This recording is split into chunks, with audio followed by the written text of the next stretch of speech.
기도드리겠습니다.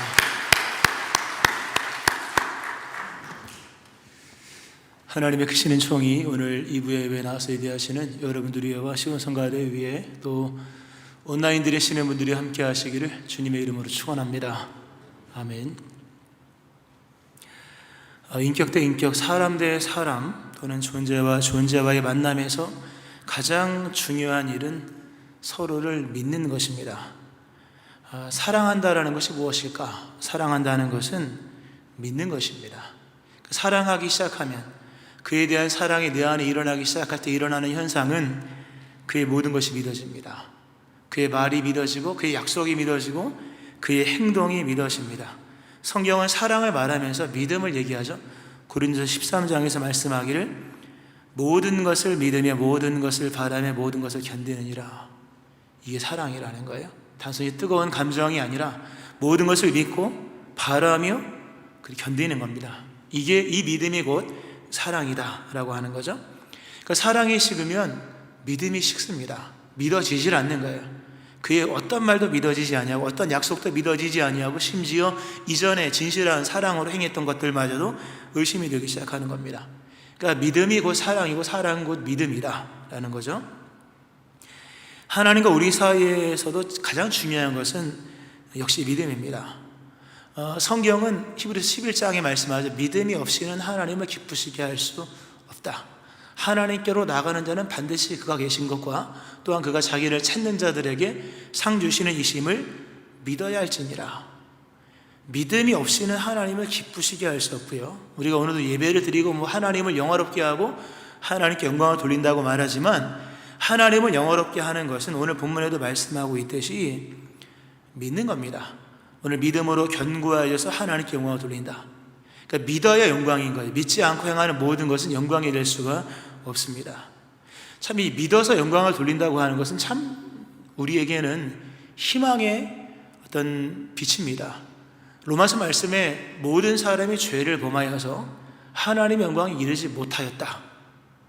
인간의 창조 목적이 뭡니까? 하나님께서 인간을 창조하신 목적은 하나님을 영화롭게 하는 것에 있거든요. 인간이 죄를 짓고 난 이후에 인간이 상실한 가장 큰 어떤 그 자격이 뭡니까? 하나님을 영화롭게 할 수 있는 자격이 없는 거예요. 그러니까 사람이 죄를 지음으로 모든 사람이 죄를 지어서 하나님의 영광에 이를 수 없는 이 절망적 현실, 끝난 얘기죠.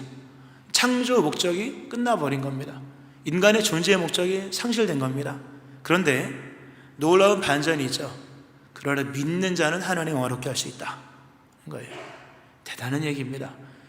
죄를 지은 인간이 하나님을 영화롭게 할 수 있는 방법은 없습니다. 그러나 단 한 가지, 그러나 믿음을 가질 때 하나님은 그 인간을 통해서 그 사람을 통해서 영광을 받으십니다. 우리에게 죄인에게 주어진 희망의 말씀, 믿음으로 하나님을 영화롭게 하는 이 믿음이 여러분 가운데 일어나기를 주님의 이름으로 축원합니다. 이 믿음이 참 중요한 것인데요. 오늘 믿음으로 산다는 것이라는 제목의 말씀인데요. 오늘 아브라함이 본문에 등장을 합니다. 창세기에 등장하는 아브라함이 믿음을 전개하고 있는 이 로마서에서 등장하고 있다는 것이 참 중요한 얘기인데요. 오늘 믿음을 좀 강조하는 거거든요. 믿음을 강조하기 위해서, 특별히 믿음의 중요성을 강조하기 위해서 믿음과 믿음 생활을 좀 분리해 보도록 하겠습니다. 믿음과 믿음 생활을 분리해 보자. 사실 믿음과 믿음 생활을 분리하는 것은 쉬운 일이 아닙니다. 그러나 때때로 분리해야 됩니다. 믿음 생활과 믿음이 다를 수가 있거든요. 그리고 오늘 설교 말씀의 요점은 믿음 생활을 뛰어넘는 믿음이 있어야 된다 하는 부분입니다. 성경에 오늘 본문에 아브라함이 등장합니다. 근데 아브라함이 성경에서 제시하는 그 위치는 믿음의 조상입니다. 믿음의 조상은 아브라함입니다. 우리가 너무나도 잘 아는 말씀이죠. 그러나 우리가 이것을 알아야 될 것은 아브라함은 믿음의 조상이긴 하지만 믿음 생활의 조상은 아니다 라고 하는 겁니다. 성경 말씀에 오늘 그 로마 4장입니다만 앞절에 로마 4장 3절에 분명히 말씀하기를 성경이 무엇을 말하느냐, 아브라함이 하나님을 믿음에 그것이 그에게 의로 여겨진 바 되었느니라. 아브라함이 하나님께 의롭다 인정받은 것은 성경이 분명히 말씀하는 겁니다. 하나님을 믿어서. 믿음으로 의롭다 인정받은 것이 믿음 생활을 통해서 의롭다 인정받은 것이 아닙니다. 우리가 아브라함을 믿음의 생활의 조상으로 삼으면 아마 큰 문제가 생길 겁니다. 아마 부인 다 팔아먹었을 겁니다. 팔아먹는 일이 생길 겁니다. 성경을 유심히 읽으면 성경이 우리에게 제시하는 그 믿음 생활의 표상이 있습니다. 근데 아브라함이 아닙니다. 믿음 생활의 표상은 다니엘입니다. 그리고 요셉입니다. 요셉과 다니엘은 생활이 완벽합니다. 그들의 생활을 보고 믿음 생활의 표상을 삼아야 합니다. 실제로 다니엘서의 그 어떤 역할은 핍박받는 이스라엘 백성들을 향한 믿음의 표상이 무엇인지를 제시하는 용도입니다. 그 용도가 그 역할이 큰데, 그러니까 아브라함을 놓고 봤을 때 아브라함의 믿음과 아브라함의 믿음 생활을 굳이 나눈다면 아브라함의 믿음 생활은 그렇게 우리에게 표준이 되지 않습니다. 그러나 아브라함의 믿음은 실로 대단합니다. 실로 대단한 겁니다. 그의 믿음은 우리에게 표상을 제시합니다. 그 믿음의 조상은 우리가 아브라함이라고 말하는 거예요. 실상 그 마태복음 1장에 나와 있는 그 믿음의 조상으로서 아브라함과 다윗 나오지 않습니까? 다윗도 물론 다윗은 참 온전한 게 있었지만 그의 생활에도 그의 모든 믿음 생활을 무가치하게 만드는 결정적인 죄가 있었지 않습니까? 그러니까 아브라함과 다윗은 믿음 생활의 표상이라고 잡기는 문제가 많아요. 그렇게 살면 안 됩니다. 물론 좋은 점은 따라가야 하겠으나, 그러니까 전체적인 맥락에서 봤을 때 아브라함과 다윗의 삶, 특별히 본문의 아브라함의 삶은 믿음 생활의 표상은 아닙니다. 그러나 성경이 말씀하는 바 아브라함의 믿음은 본받아야 합니다. 예수를 믿는다는 것은 곧 아브라함이 하나님을 믿는 것처럼 믿는 것이다, 이 결론입니다. 아브라함의 인생을 좀 이렇게 믿음 생활과 구분해 놓고 본다면 아브라함은 믿음엔 성공했죠. 믿음으로 의롭다 인정받았으니까. 믿음의 성공은 뭐 부자 된다 이런 얘기가 아닙니다. 의롭다 인정받는 거예요. 아브라함은 의롭다 인정받았습니다. 믿음에 성공했죠. 그러나 믿음 생활로 본다면 그의 삶에 문제가 참 많았습니다. 물론 부분적인 순종도 있었으나 부분적인 불순종도 있었기 때문에 전체적인 믿음 생활을 놓고 본다면 아브라함의 인생은 믿음 생활은 불순종이다. 그러니까 부분은 맞지만 전체를 놓고 봤을 때 그의 믿음의 생활은 온전하지 않았어요.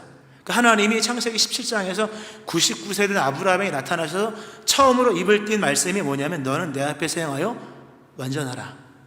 완전하라는 거예요. 완전하라. 너무 미흡한 것이 많다. 아브라함의 믿음 생활은 이렇게 하나님이 직접적으로 언급하실 만큼 불완전한 믿음 생활이었다. 그럼에도 그가 최종적인 인생의 의롭다함을 얻잖아요. 이게 중요한 얘기입니다. 아브라함이 의롭다 인정받은 사람의 1번이지 않습니까? 물론 뭐 그 이전에 원역사 속에 나와 있는 에녹도 대단하고 노아도 대단하지만 12장부터 펼쳐지는 그 하나님의 구원 역사 속에서 최종적인 인생 가운데 인생의 최종적인 의로움을 인정받은 사람 아브라함, 무엇 때문에 의롭다 인정받을 수 있었을까? 그의 믿음 때문입니다. 우리는 오늘 우리의 믿음 생활과 우리의 믿음을 좀 구분해서 생각해 볼 필요가 있습니다. 왜냐하면 믿음 생활은 쉬운 게 아니더라고요. 보니까 어려워요. 그러나 믿음 생활에 실패한다 할지라도 우리가 믿음에 있어서만큼은 우리가 승리할 수 있어야 됩니다. 아브라함의 믿음을 좀 보도록 하겠습니다.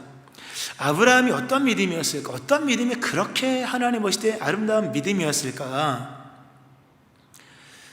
아무런 변화도 일어나지 않았음에도 불구하고 하나님을 믿는 믿음이었다 하는 거예요. 자신의 삶에 아무런 변화도 일어나지 않았는데 하나님을 믿었다는 거예요. 아브라함 이야기를 좀 하겠습니다. 오늘 본문 18절에 보면 아브라함이 바랄 수 없는 중에 바라고 믿었다. 바랄 수 없는 중에 바라고 믿었다. 그리고 20절에 보면 믿음이 없어 하나님의 약속을 의심하지 않았다. 그러니까 아브라함의 믿음이 대단했던 것은 소망을 포기할 수밖에 없는 상황임에도 불구하고 절망하지 않았다. 특별히 하나님의 약속을 의심할 수밖에 없는 상황임에도 불구하고 의심하지 않았다는 얘기인 거예요. 이 얘기를 좀 우리가 다른 좀 각도로 좀 얘기를 하면 아브라함의 인생 속에는요 믿음이 약해질 만한 요소들이 너무나도 많았던 거예요.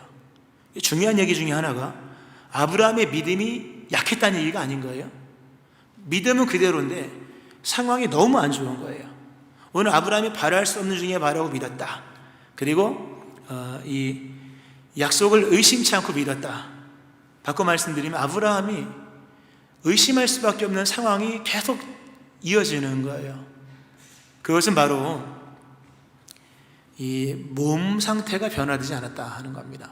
아브라함의 믿음을 얘기하면서 본문에서는 아브라함의 몸을 얘기하고 있다는 부분이 참 중요합니다. 아브라함이 318명을 가지고 전쟁을 했다, 이런 얘기도 할 수 있겠고, 그가 본토 친척 아비집을 떠났다, 이것도 참 귀한 얘기고, 근데 본문에서는 사도 바울이 아브라함의 믿음을 얘기하면서 아브라함의 몸 상태를 가지고 얘기했다는 부분에서 참 사도 바울이 아브라함 묵상을 많이 한 것으로 여겨집니다. 아브라함이 하나님께 믿음으로 부름받을 때의 약속의 말씀은 두 가지. 하나는 땅을 주겠다.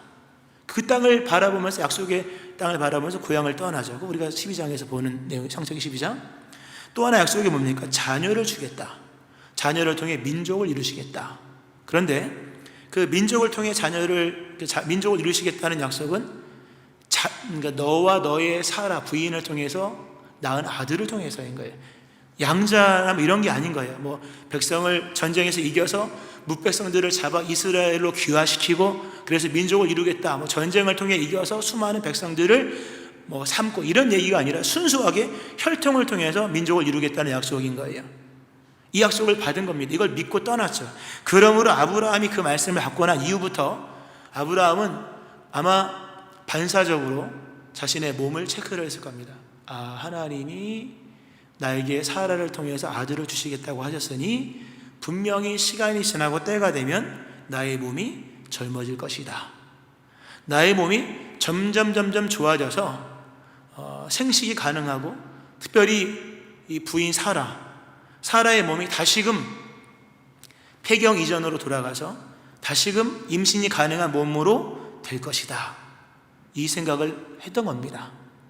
그런데 시간이 1년이 지나고 2년이 지나고 3년이 지나고, 우리가 몸이 좋아지는 게 단번에 좋아지는 게 아니지 않습니까? 한번 이렇게 축 나버린 인생이 좋아지려면 누가 6년 걸린다고 하는데, 시간을 재는 거죠. 재면서 몸이 좋아지겠지. 1년 지나고 2년 지나고 3년 지나고. 그들에게 몸 상태의 체크는 너무나도 중요한 문제였습니다. 몸의 변화가 너무나도 중요한 거예요.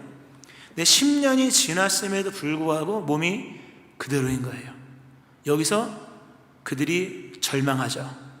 그러니까 사람이 절망하면요, 극단적인 이 대안을 선택을 합니다. 사람이 절망에 빠져버리면 엉뚱한 행동을 합니다. 극단적인 대안을 선택하는 거죠. 그게 하갈을 취한 거예요. 왜 하갈을 아브라함이 취했을까요? 그 사라가 제시한 거잖아요. 사라가 제안한 거예요. 아브라함이 불륜을 저지른 게 절대 아닙니다. 사라가 제안한 거예요. 사라의 속마음을 이해할 수 있어요.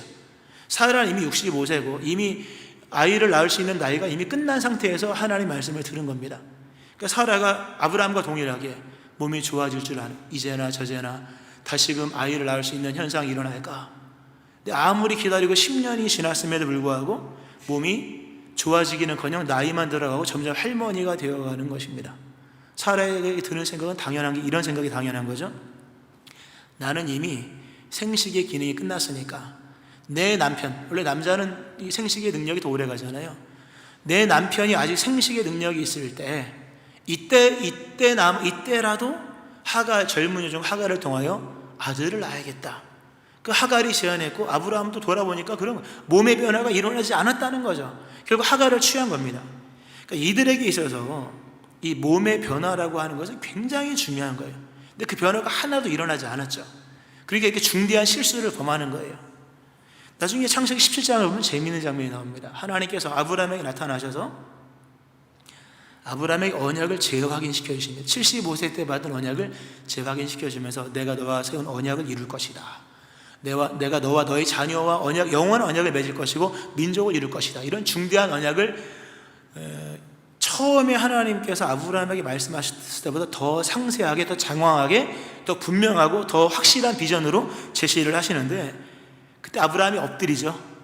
엎드려서 속으로 웃어요.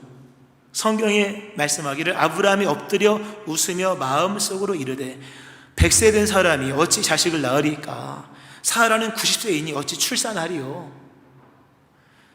사라도 얘기하죠. 사라가 속으로 웃고 이르되 내가 노쇠하였고 내 주인도 늙었으니 내게 무슨 즐거움이 있으리요. 내가 이렇게 늙었습니다. 이들의 말의 요점이 뭔지 아셔요? 하나님을 경외하며 엎드려 있으나 속에서 치밀어 오르는 무언가가 있는 거예요. 하나님께 치밀어 그러니까 속으로 웃었지만 이건 웃는 게 아닌 거예요. 아마 속으로 눈물 흘리면서 아마 웃지 않았을까. 요점이 이겁니다. 하나님 변화가 없지 않습니까? 몸의 변화가 하나도 없지 않습니까? 자식을 주신다고 약속하셨는데 몸의 변화가 하나도 없는데 이 몸 상태로 뭘 하시려고 하십니까? 하면서 치밀어 오르는 얘기를 웃으면서 속으로 얘기한 거예요. 참 중대한 얘기입니다. 놀라운 것은 하나님이 그럼에도 불구하고 아브라함을 통하여 자식을 낳습니다. 이걸 아브라함이 믿죠. 할례를 행하죠. 성경에 보면 이제 아브라함이 아들을 낳는 내용이 나와요. 21장, 창세기 21장 2절에 보면 이렇게 사라가 임신하고 하나님이 말씀하신 시기가 되어 노년의 아브라함에게 아들을 낳으니. 아이, 뜻밖이에요. 아들을 낳았는데 아브라함이 청년이 되어가지고 또 사라가 처녀가 되어서 아들을 낳은 것이 아니라 노년의 할아버지, 노년의 할머니 상태로 아들을 낳았다는 거예요. 하나님의 방법은 제한이 없습니다. 우리에게는 중대한 변화가 일어나야만 한다는 생각을 합니다. 근데 하나님은 아브라함에게 아들을 약속하시고 아들을 통한 혈통을 통한 민족을 약속하실 때 내가 너를 젊게 만들어서 할 것이다 라는 말씀을 한 번도 한 적이 없어요.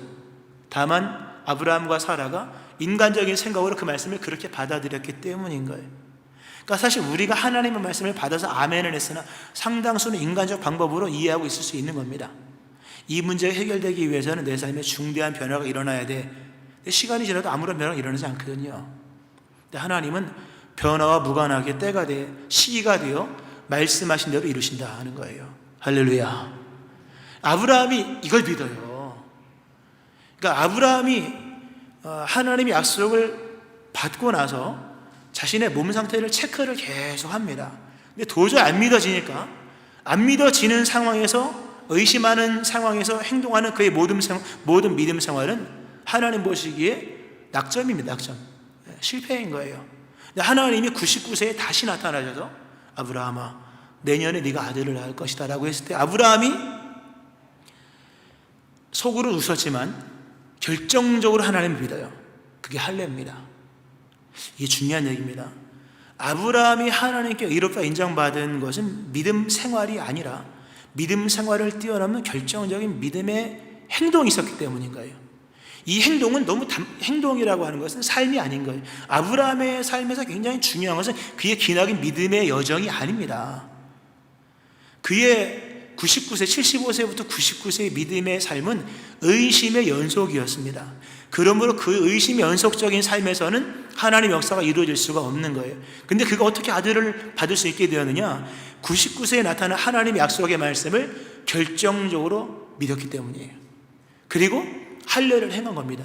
할례를 행하는 것은 단 한 번 행한 거잖아요. 모든 믿음의 실패적인 생활을 뛰어넘어 결정적으로 믿음의 행동을 한 번 한 거예요. 한 번. 그것이 하나님 앞에서 의롭다 인정받은 거예요. 그리고 아들을 낳게 되었다는 겁니다. 우리가 하나님의 전에서 예배를 드린다는 것의 의미를 아셔야 됩니다. 예수를 믿는다는 것의 의미를 아셔야 돼요. 수도 없이 넘어지거든요. 수도 없이 넘어집니다. 제가 안식월을 한 달을 지난주까지 보내고 왔지 않습니까? 지난주부터 설교를 했는데 안식월 얘기 자꾸 해서 죄송합니다만 한 달 있었으니까 뭐 얘기가 좀 나오겠죠. 저희 고향에 갔었습니다. 그 안식월 시작되고 바로 그 저희 시골 교회로 가서 거기서 제가 태어나고 자라고 결혼식도 거기서 했었는데 안식월 시작하고 바로 올라가자마자 교회를 갔습니다. 교회를 가서 하나님께 기도를 했죠. 참 오랜만에 교회 가니까 감격이 있더라고요. 거기서 결혼도 했고 그러면서 기도를 하기를 하나님 안식월을 맞이하여서 한 달 동안 교회를 비웁니다. 두고 온 교회를 지켜주시고 뭐 이렇게 기도를 하고 있는데 하나님이 그런 마음을 주시더라고요. 교회를 두고 왔다니 교회는 내 교회다. 네가 교회를 두고 온 게 아니라 네가 교회 밖으로 가는 것이다. 그러니 두고 온 교회를 걱정하지 말아라. 교회는 내가 지키니 너는 네가 교회 밖에 있으니 네 걱정이나 해라. 그러시더라고요. 하나님이 맞다 그랬어요. 내 속으로. 교회는 하나님의 교회이니 내가 걱정할 게 아니고 교회 밖으로 나와 있는 내 걱정을 해야지. 그 다음부터 한 달 동안 교회 걱정 하나도 안 했습니다. 뭐 어떻게 되거나 말거나. 와보니까 걱정 안 해도 될 만큼 교회는 잘 됐고요. 정말 하나님이 네 걱정이네라, 네가 교회 밖으로 나가니까. 근데 그게 진짜 걱정할 일이더라고요. 한 달 동안 살면서 느낀 것은, 물론 성경도 있고 큐티도 하고 뭐 할 거 다 했습니다만, 느꼈던 것 중에 하나는 교회 밖에서 믿음 생활하는 게 쉽지는 않다. 저는 쉬면서 한 달을 보낸 거지 않습니까? 쉬면서 한 달을 보내는 것도 믿음 생활에는 그렇게 물론 유익이 참 컸습니다만 쉬운 건 아니었다. 뭐 불이익은 아니었으나 쉬운 건 아니었다는 걸 생각하면서, 그거 제가 좀 실감하며 느낀 것 중에 하나가, 우리 성도님들이 교회 밖에서 엿새 동안 또 교회 밖에서 삶을 살면서 믿음 생활하는 게 참 쉽지는 않겠다. 직장 생활하면서 믿음 생활하는 것 진짜 어렵겠다. 몸이 아프기라도 하면 진짜 어렵겠으며, 나이가 들어 노년이 되면 믿음 생활하는 것 진짜 어렵겠다. 삶에 문제가 갑자기 생겨서 틀어진 인생에서 삶이 틀어진 상황에서 믿음을 바로 하기란 진짜 어렵구나 라는 것을 참 많이 느끼면서, 믿음 생활에서 성공하기란 개인적으로 불가능하다. 믿음 생활을 100% 온전하게 하기란 불가능하다 라는 것을 실감을 했습니다. 그럼에도 승리할 수 있는 것은 믿음 생활이 아니라 믿음이다. 일주일 동안 믿음 생활이 엉망이지만 그럼에도 우리가 승리할 수 있는 것은 하나님의 전에 와서 오늘 선언하시는 하나님의 결정적인 선언을 오늘 아멘으로 받아들이는 단 한 번의 행동, 그 믿음으로 말미암아 믿음 생활로 무너진 나의 믿음이 주를 믿는 믿음 안에서 세워지더라는 거예요. 할렐루야. 예배가 참 중요하더라고요. 일주일 동안 엉망이진 않겠지만 결과적으로는 온전치 못했지 않습니까? 그러나 주님의 전에 와서 우리가 받는 은혜가 무엇인지를 알아야 되고 믿음이 뭔지를 알아야 됩니다. 믿음은 믿음 생활로 승리하는 게 아니더라고요. 물론 믿으니까 믿음 생활을 해야 되고, 믿는 바 우리가 믿음의 행동을 해야 될 것이며 죄와 더불어 싸워야 되겠으나, 그러나 아브라함이 의롭다 인정받은 것은 믿음 생활이 아니라 믿음이었다 하는 거예요. 우리가 주님의 전에 와서 의롭다 칭함받는 것은 십자가의 은혜로 선언하시는 그리스도 예수를 믿음으로 받아들이며 아멘하는 거예요.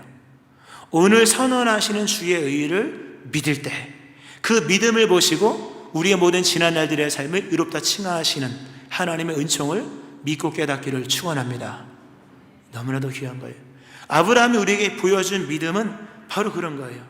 아브라함 진짜 몸의 변화가 일어나지 않으므로 정말 좌충우돌을 했거든요. 너무나도 많이 넘어졌습니다. 그러나 최후에 99세에 나타난 하나님의 약속을 믿고 할례를 행합니다. 그 할례를 행한 그 믿음의 결정적인 순종, 거듭 말씀드리지만 그건 믿음의 생활이 아닌 거예요. 결정적인 믿음의 순종, 믿음으로 따른 그 믿음의 결단 하나가 하나님 보실 때 의로운 거예요. 그 아들을 얻은 거죠. 근데 여기서 이제 하나만 더 보고 말씀 마치는데요, 여기서 우리가 알아야 될 것은, 그러나 그 믿음의 기회마저도, 그리고 최후의 아들을 얻는 그 하나님의 약속의 성취마저도 결국은 하나님의 은혜로 되었다 하는 겁니다. 우리가 아브라함의 인생을 얘기하면서 아브라함의 이제 죄를 우리가 얘기 안 할 수가 없잖아요. 믿음 생활에서 지은 죄. 아브라함의 죄를 말할 때 어떤 죄가 가장 큰 죄라고 생각하십니까? 하갈을 취하여 아들을 낳은 것. 사실 그거는 합의한 것입니다. 그러므로 윤리적으로, 당시에 윤리적으로는 죄가 아니고 부상의 도리로서도 죄는 아닙니다. 다만 하나님께는 죄죠. 하나님의 약속을 의심했으니까. 그러나 아브라함이 지은 죄 중에는 그보다 더 큰 죄가 있습니다. 하갈을 취하여 85세 취하여 86세 아들을 낳은 것보다 더 큰 죄가 있는데, 사실 이거는 완전 자격 미달에 속하는 아주 큰 죄입니다. 그것은 자신의 부인을 다른 왕에게, 다른 남자에게 누이 동생이라고 속이고 아내로 제공한 일입니다. 2번 있었죠. 창세기 12장에 한번 나오고 창세기 20장에 한번 또 나오죠. 창세기 12장에서 아브라함이 기근을 피하여서 애굽으로 갑니다. 거기서 바로 왕이 두려워서 자신의 이 부인을 속이죠. 여동생이라고 속이고, 그리고 부인으로 제공을 합니다. 진짜 이런 걸 본받으면 아브라함의 믿음 생활은요, 죄송하지만 형편이 없습니다. 형편이 없습니다. 그 아브라함의 믿음 생활을 본받으면요, 모순이 생깁니다. 자, 근데 이거는 우리가 좀 이해를 해줄 수 있는 게, 아브라함이 하나님의 약속을 받은 게 창세기 12장이잖아요. 12장에서 약속을 받고 12장에서 동일하게 그 이러한 죄를 범합니다. 믿음의 초년 시절에 행한 죄예요. 사실 근데 이거는 큰 문제죠. 왜냐하면 하나님이 아브라함을 통해서 자식을 낳겠다고 하신 것은 사라를 통해 낳는 거거든요. 그러니까 사라를 팔아버리거나 사라를 다른 남자에게 부인으로 줘버리면 약속이 끝나는 거예요. 근데 하나님이 은혜를 베푸셨죠.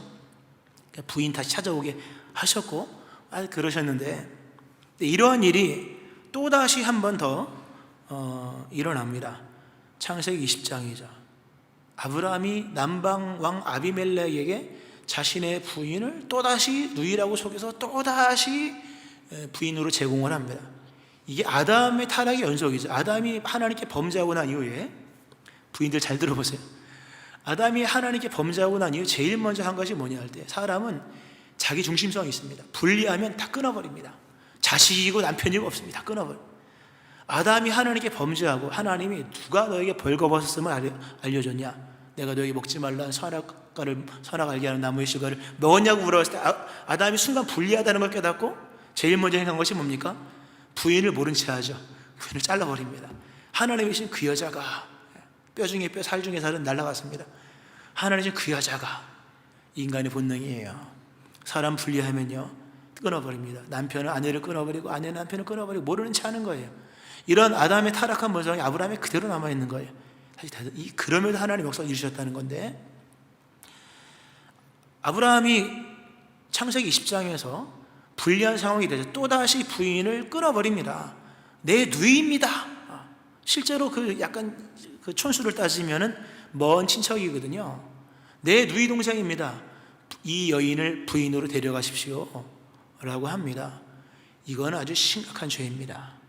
왜냐하면 시점을 따져봤을 때 아브라함의 나이 99세입니다. 지금 아브라함이 부인을 2번 팔아먹었는데, 한 번은 그가 부름받은 초창기였고 또 한 번은 그가 99세와 100세 사이에 있었던 일입니다. 이게 심각한 문제예요. 하나님이 창세기 17장에서 아브라함에게 나타나셔서 말씀하시는 것이, 너는 내 앞에 생활에 완전하라. 내년에 아들 낳을 것이니까 너는 내 앞에서 완전하라. 그릇 준비하라. 지금까지 그 그릇으로는 내년에 너에게 주어지는 복을 받을 수 없으니 다시 회개하고 다시금 온전한 삶을 살아라.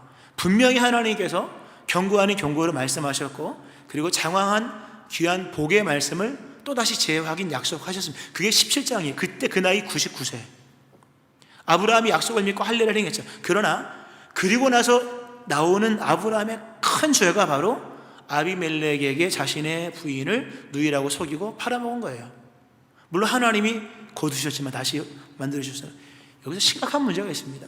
만약에 제가 이제 시간 계산을 해보니까 아브라함이 아비멜렉에게 자기 부인을 사라에게 누이라고 속여서 넘긴 그 날수를 계산해 보면 어쩌면 사라는 이미 임신하고 있는 상태였을 수 있습니다. 이미 임신 중이었을 거예요. 이 아비멜렉의 사건이 20절에 나오고요, 20장에 나오고, 아브라함이 아들을 낳는 21장에 나옵니다. 그 사건 끝나고 바로 아들을 낳는 거예요. 이미 복중에 몇 개월인지는 모르지만 아브라함의 씨가 담겨 있는 거예요. 근데 그 귀한 사라를 남의 남자에게 아내로 저리면 어떻게 되겠습니까? 사라가 그 다음 얼마 있다 아들 낳거든요. 그 아들이 누구의 아들 되겠습니까? 아비멜렉의 아들로 칭해지는 거예요. 이 심각한 문제입니다. 이러한 아브라함의 이 죄는요, 이건 아주 심각한 죄입니다. 이게 큰 죄입니다. 이건 인간이 하나님의 은혜를 받을 자격이 없다는 것을 여실히 보여주는 삶의 모습인 거예요. 보세요. 아브라함의 믿음 생활은 이토록 엉망인 거예요. 근데 그럼에도 불구하고 놀라운 것은 하나님께서 아들을 낳게 하십니다. 할렐루야. 성경에 보면 하나님이 아브라함에게 아들을 낳게 하셨는데, 아들을 낳게 하신 근거를 성경은 말씀하기를, 여호와께서 말씀하신 대로 사라를 돌보셨고 여호와께서 말씀하신 대로 사라에게 행하셨으므로 사라가 임신하고 하나님이 말씀하신 시기가 되어 노년의 아브라함에게 아들을 낳게 하셨다는, 하나님이 아브라함에게 아들을 낳게 하십니다. 그런데 여기는 아브라함의 행위와 공로, 믿음의 생활이 전혀 전제가 되지 않아요. 오직 한 가지, 하나님께서 아브라함에게 말씀하셨다는 그 말씀하신 대로, 말씀이 하나님께서 아브라함에게 약속을 이행하신 전제의 전부였다 하는 거예요. 참으로 귀한 얘기입니다. 아마 이런 얘기인 것 같아요. 하나님 아브라함에게 아들 주시면서, 아브라함아, 내가 너에게 아들을 주겠다는 말만 안 했으면 벌써 끝났을 거다. 내가 너에게 내년에 아들을 주겠다는 이 구체적인 말을 하지 않았다면 너와 나는 벌써 끝났다. 어떻게 네가 나의 약속을 받았음에도, 그것도 99세 할례까지 행했음에도 불구하고 부인을 팔아먹을 수가 있느냐. 내가 너에게 아들을 준 것은 내가 너에게 그렇게 약속했기 때문이다. 대단한 얘기입니다. 여러분, 하나님을 믿으셔야 돼요. 하나님이 우리에게 약속하신 것은 반드시 이루십니다. 그것은 우리의 믿음 생활이 선하기 때문도 아니며 우리의 믿음이 그렇게 뛰어나기 때문도 아닌 거예요. 다만 하나님 우리에게 약속의 말씀을 주셨기 때문입니다. 할렐루야. 아브라함이요, 이 약속의 말씀을 받아들이고 아들도 그대로 받아들이고, 이 아브라함의 믿음이 대단한 거예요. 이미 자격 끝입니다. 근데 하나님께서 말씀하신 대로 아들을 주었을 때 아브라함이 아들을 받아요. 아들을 받고 중요한 것은 웃었다는 거예요. 이게 웃었다. 성경에는 사라가 아들을 낳은 다음에 그가 어떤 행동을 했는지가 나옵니다. 이게 대단한 얘기예요. 사라가 이르되 하나님이 나를 웃게 하시니 듣는 자가 다 나와 함께 웃으리로다. 사라가 아들을 낳아요. 그리고 웃어요. 이게요, 말도 안 되는 얘기예요. 원래대로 우리가 소위 말하는 믿음 생활과 믿음에 관한 기준으로 얘기를 한다면, 사라가 아들을 낳은 다음에 제일 먼저 했어야 될 것은 회개 기도를 했어야 되는 거예요. 이렇게 아들을 진짜 주실 줄 알았다면, 이렇게 노년의 몸에서도 아들을 낳게 하실 줄 알았다면, 이렇게 말씀대로 진짜 말씀을 행할 줄 알았다면, 하나님, 제가 하갈도 아브라함에게 보내지 않았을 것이고, 아브라함도 내가 하나님 하갈을 취하지 않았을 것이며, 내가 사라 부인을 애굽의 바로왕이나 아비멜렉에게 팔지 않았을 것, 회개했어야 되는 거예요. 저는 아들을 받는 순간 눈물 뚝뚝 흘리면서 엎드려 회개했어야 되는 거예요. 아브라함이 회개를 한 것이 아니라 믿음으로 기뻐했다는 것, 이게 믿음이라는 것을 기억하셔야 됩니다. 하나님께로 나가는 자는 기뻐하면서 나가는 거예요. 우리가 주님 앞에 나와서 회개할 게 얼마나 많습니까? 지난 날들을 돌아보면 믿음 생활은 실패입니다, 여러분. 실패 결론 난 거예요. 이번 주도 우리가 힘써 믿음 생활을 하지만 실패에 가까울 수 있는 거예요. 그러나 우리는 주일에 와서는 기뻐해야 됩니다. 왜? 그리스도 예수의 십자가 안에서 하나님은 우리에게 의를 부여하셨고, 그리스도 예수는 우리의 범죄함을 위하여 내어줌이 되고 그의 부활하심 우리를 의롭다 하시기 위해 살아나신 것이기 때문인 거예요. 그리스도 예수를 죽는데 내어주시고 살리신 이의 주체는 하나님이신 거예요. 하나님이 나의 모든 죄를 용서하시고 나를 의롭게 하시기 위하여 그리스도 예수를 내어주시고 그리스도 예수를 죽은 자 가운데 부활하게 하신 거예요. 그러므로 우리는 주님 앞에 나와서 물론 회개해야 되겠으나 회개의 결론은 탄식이 아니라 기쁨이어야 되는 줄로 믿으시기 바랍니다. 기뻐해야 되는 거예요. 이게 굉장히 중요한 얘기예요. 아브라함이 결국 믿음으로 하나님께 인정받아요. 그의 믿음으로 인정받아, 물론 나중에 이삭을 주님께 드리는 것도 있겠지만 아들을 받았을 때 그가 기뻐했다는 거예요. 오늘 예배 가운데 기쁨이 임하기를 축원합니다. 믿음으로 산다는 것, 여러분 말씀 맺으면서 예수님을 믿는다는 것이 과연 무엇일까? 예수님을 믿는다고 하는 것은 우리가 아브라함처럼 넘어질 때가 있고 아브라함처럼 부분적으로 불순종할 때가 있으나 하나님이 부여하신 의를 믿는 거예요.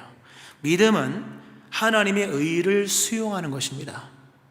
결정적으로 수용하는 거예요. 믿음 생활이 넘어지고 실패하고 쓰러지는 것이 있다 할지라도 믿음 생활을 뛰어넘어 하나님이 내게 부여하신 의를 수용하시는 것입니다. 그리스도 예수의 죽으심과 부활 속에 예수님의 죽으심과 부활 속에서 십자가로서 말씀하시는 하나님의 말씀을 들어야 돼요. 이 십자가에 선언하시는 말씀대로 우리를 대하신다면 우리도 하나님의 부여하시는 의를 수용해야 되는 거예요. 여러분, 믿음의 조상 아브라함을 다시 한번 기억하세요. 그의 믿음 생활은 형편없습니다. 그러나 그의 믿음은 실로 위대합니다. 우리가 믿음 생활은 때로 형편없을지 몰라도 그리스도 예수를 믿는 믿음에서만큼은 승리해야 될 것입니다. 이 큰 믿음이 여러분과 일어나기를 주님의 이름으로 축원합니다. 아멘. 기도하시겠습니다. 하나님 아버지, 믿음 생활은 실로 어렵습니다. 믿음 생활로서 승리하기란 불가능에 가깝습니다.